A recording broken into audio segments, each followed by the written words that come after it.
We're here with Madani. And what did you do today? I got a top 64 finish at YCS 250 at Los Angeles. Congratulations, Sam. Thank you. And what did you play? Ozone TCG. We're here with Madani. And what did you do today? I got a top 64 finish at YCS 250 at Los Angeles. Congratulations, Sam. Thank you. And what did you play? I played Cashier. Sweet. And let's get into the deck list. Yeah, I got you.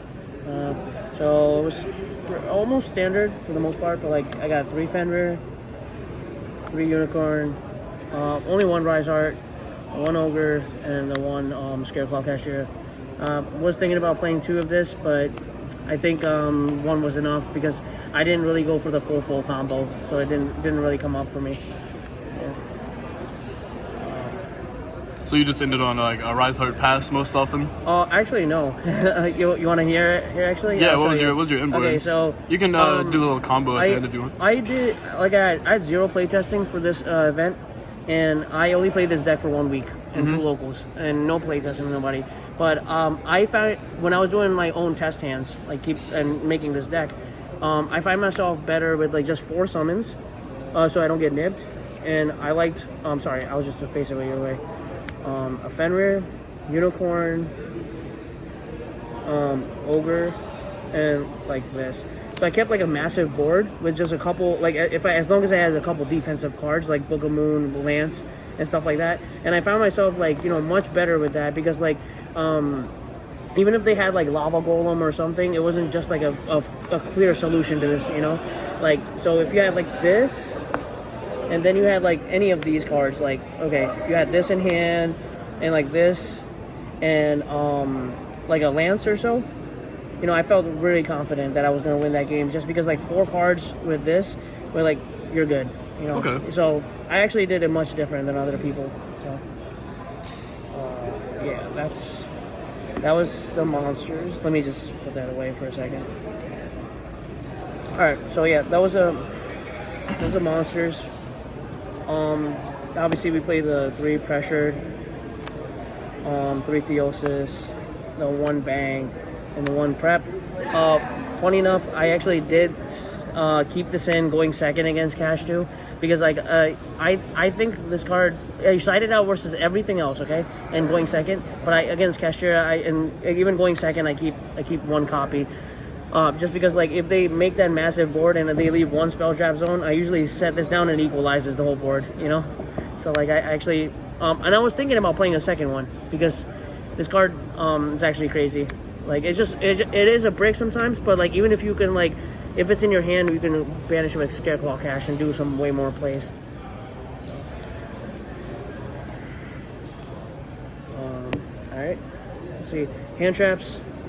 I did 3 Imperm, 3 Nibiru, and 3 Ash Blossom.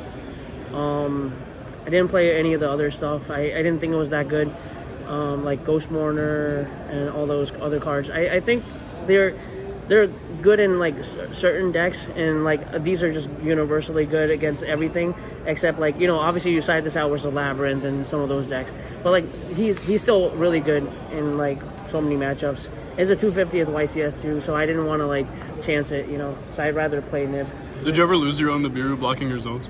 No, actually, yeah, because whenever this did come up, when I nib somebody, I actually just always had like usually a Birth or like an Ash or something, or if I didn't have a Birth, I usually had like an Ash or so, and then I made Donner, and I cleared my zone. So in case people are wondering. Yeah, that'll be later in the profile. This guy basically can target a monster your opponent controls and itself, and it just needs 2 monsters in general. So it could be your Nibiru and your Ash or any other card, and then you can simply pop both of those, and it clears your main zone. So now you can summon your cash monsters. That's for hand traps. Okay, let's go for spells now. Spells and traps. So yeah, I actually played 3 Lance.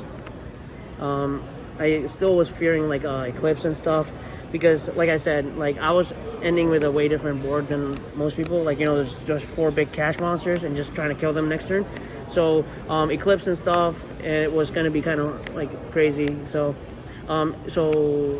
if I did actually get Eclipsed, I would just keep the one. I would actually lance the one Fenrir and let all the other guys go, and then I still have like all the other defensive cards. If I don't have as much defensive cards, I go for the Rise Hard Pass move. You know. So 3 Lance, the 1 Terraforming, of course. 3 Pross because consistency, and Goliath is nice. Only 3 Book of Moon, no Eclipse because Feared Ash on it. You know, I didn't.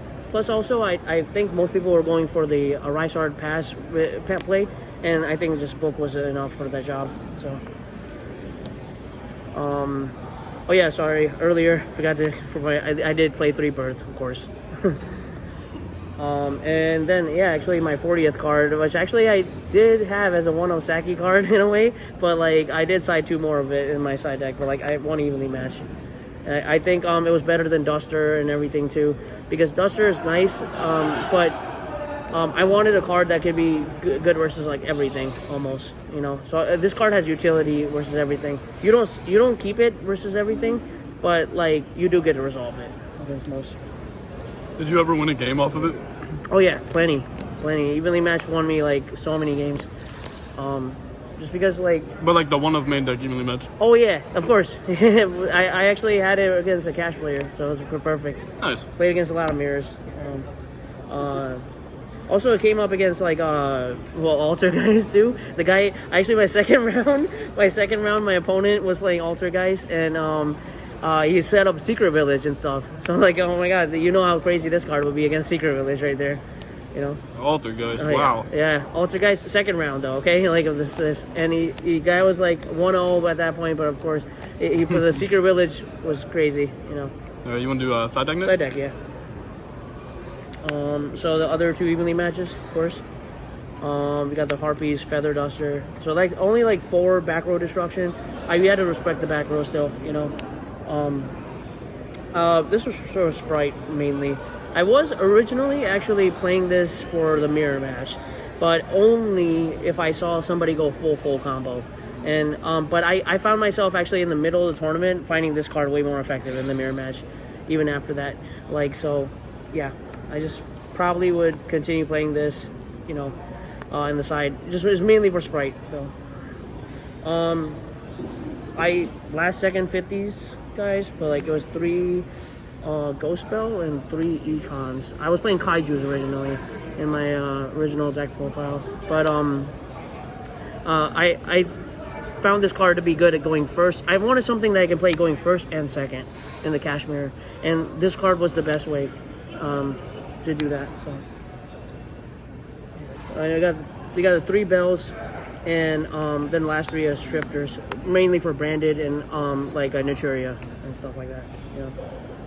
Yeah, that's the side deck. So I got the token today. It's cool for my YCS style. Pat Hoban actually signed my UDS token before, like a couple events ago. I've been always a good fan of him. So yeah, congrats to him for winning top 64. Field Center, shout out to Kellen. Yeah, so tool for extra deck, Donner, Infinitrack. You know, these are pretty staple. This mainly for your prosperity targets, and then attach it under Rise Heart. Baron, I mean, I was not going to play Baron and just play like a second Big Eye or so, but like it did come up for me just because when I'm going first, I usually keep Ash in the mirror match, and then going second, I side it out. So because I don't think Ash is that good against the mirror match. So, but going first, I seen like most people see like I sometimes do the Rise Hard pass play, and then they'll end up thinking that I'm gonna just be hit by a kaiju. So I usually like just go for like a massive board, and this helps me against Nibiru too. So in case they didn't end up getting a Nibiru in. Rank 7s, let's get those down. Number 11, Big Eye, Dark Arm. This is not once per turn, he's insane. Got Diabolus, Dracosac, wish I had a secret. the two Shangri-Las. Kind of think like I don't make this card a lot because of the way I play, but I think the second one was nice because sometimes they banish off unicorn and stuff. You kind of need it, and I think this is really what does it for most cash players. Even most people I think they should be playing 3 Rise Hearts. I've seen a lot of people cut this card to 2, and I think that's not really correct because here's the thing, it's like anytime a Shangri-La activates, like this card's a 1 card, like a one simple, like a Fenrir Rise Heart. You can get into so many nice plays with this card, and like if they're going for that full combo of Dio Bolus, and if they later on unicorn you, then if you make 1 a Rise Heart, you have no more Rise Heart, so it does actually hurt. And of course, I do play 2 Zeus because same reasoning, Dio Bolus, and unicorn. So you don't want to not have a Zeus. Because this card is actually sometimes the only way to beat the mirror, really. If they do the mistake of activating Shangri-La and they don't have anything to protect the board, then you can just simply go for a Fenrir and then just make, you go for a Fenrir, don't even need to activate the effect, just slap the Rise Heart on top and then just attack into their Shangri-La, and then you can make a Zeus on top and clear the board. So, didn't come up for me, but it's there. And I think that's it for the deck. Cool. Before we go, you have any shout outs you want to give? Yeah, shout outs to Team Ozone, shout outs to Lyric, taking the deck profile. Shout outs to my girlfriend, Sharda, my family, and all my friends back